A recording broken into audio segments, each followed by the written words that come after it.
hard to know what to expect going into adventure platformer Thank Goodness You're Here, branded as a comedy splatformer. I don't think anyone would know what they're about to be presented with. However, having spent 5 hours trying to figure it out, I've come to the conclusion that Thank Goodness You're Here is one of the best games I've ever played, even though it's quite hard to explain why. You play as a silent, travelling salesman shipped off to a town called Barnsworth and instructed to meet with the mayor, but in true British fashion, he's running late, so you have to find another way to occupy your time while you wait. You could just sit in a waiting room, but what's more fun than hitting the town and seeing if you can make some friends? Fortunately, Barnsworth is more than prepared to welcome you with open arms and fill your time with a set of odd jobs. To say the very least, Barnsworth is brimming with absolute characters.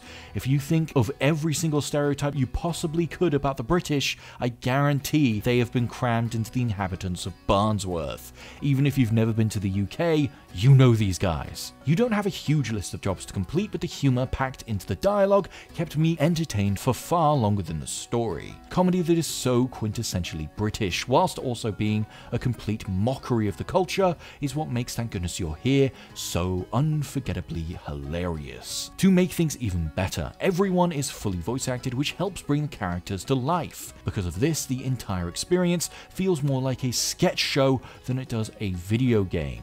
Animated cutscenes that play whilst you're completing fetch quests and favors feel like they could be stitched together to create their own TV show. Every outcome for completing jobs is so ridiculous that you never feel like you're headed in the right direction, but somehow everyone is always satisfied with your efforts. With that said, Thank Goodness You're Here is a lot of back and forth.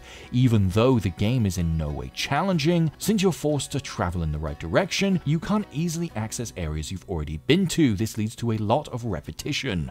You're revisiting the same route several times to complete a single job, like getting some chips from the chippy or visiting the shop. Usually, I would find that incredibly boring. But each time you have to revisit an area, there's something new to see. New character interactions await, which was enough encouragement for me to never complain about how much I had to walk around. If that isn't a prime example of good game design, then I don't know what is. But despite all my efforts, I am still finding it hard to put into words exactly what it is about this game that's charmed me. It's a spirit, an aura, a vibe. I feel like I can't quite explain what makes it so good outside of recommending every single person plays it. It won't be for everyone, I know that, but I guarantee it's a game you'll still think about long after you've rolled the credits.